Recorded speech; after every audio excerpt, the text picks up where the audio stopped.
কি বুবলি আমি এতটা পথ পেরিয়ে এসেছি। কমিটমেন্ট এমন একটা জিনিস যেটা আমাদের স্পেশালি আমরা যারা মিডিয়া ইন্ডাস্ট্রিতে আছি রাখতেই হয়। যে কোনো প্রফেশনেই সবাই রাখে, বাট তারপরও আমাদের দায়ভারটা একটু বেশি।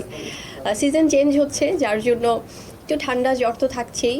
আর সেখানে আমার রেসপেক্টেড যারা জার্নালিস্ট ভাই বোনেরা আছে তারাও তো আসলে অনেক সময় অনেক অসুস্থতা নিয়ে আসছে।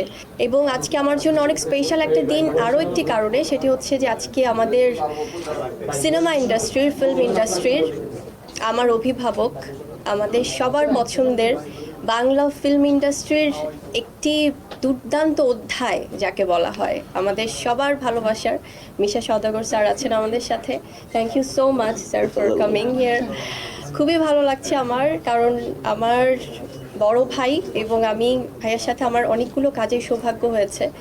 এতটা আগলে রাখে সবসময়, এতটা স্নেহ করে অভিভাবকের মতো। সো আমি খুব অনার্ড আজকে যে একসাথে আমি স্যারের সাথে এসে এখানে উদ্বোধন করতে পারছি।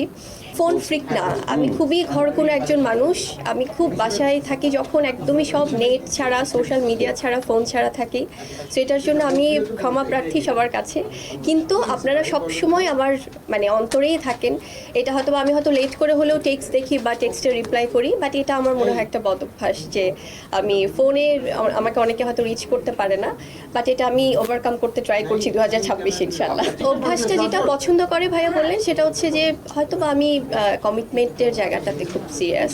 এটা আমি ছোটবেলা থেকেই আমার মনে হয় যে আমি কাজের ক্ষেত্রে বা যে কোনো কমিটমেন্টের ক্ষেত্রে আমার মনে হয় যে আমি খুব সিনসিয়ারভাবে সেটা মেনটেন করতে চেষ্টা করি এবং ভীষণ হার্ড ওয়ার্কিং।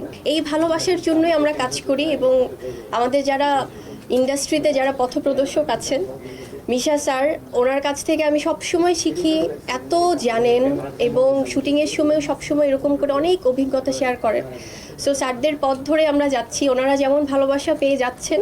সো আমরা সেখান থেকে যখন এরকম করে আপনারা বলেন ভাইয়া যে দর্শকরা ভিড় করছে, নিচে জায়গা দেওয়া যাচ্ছে না, সবাই চলে আসছে গ্র্যান্ড ওপেনিংয়ে, দর্শকরা দেখতে হুড়মুড়িয়ে পড়ছে। সো এটাই আমাদের পাওয়া। আমি তো আসলে বরাবরই একটু কম কাজ করি, আমি চাই যে একটু কোয়ালিটিফুল কাজ যেন হয়, সেটা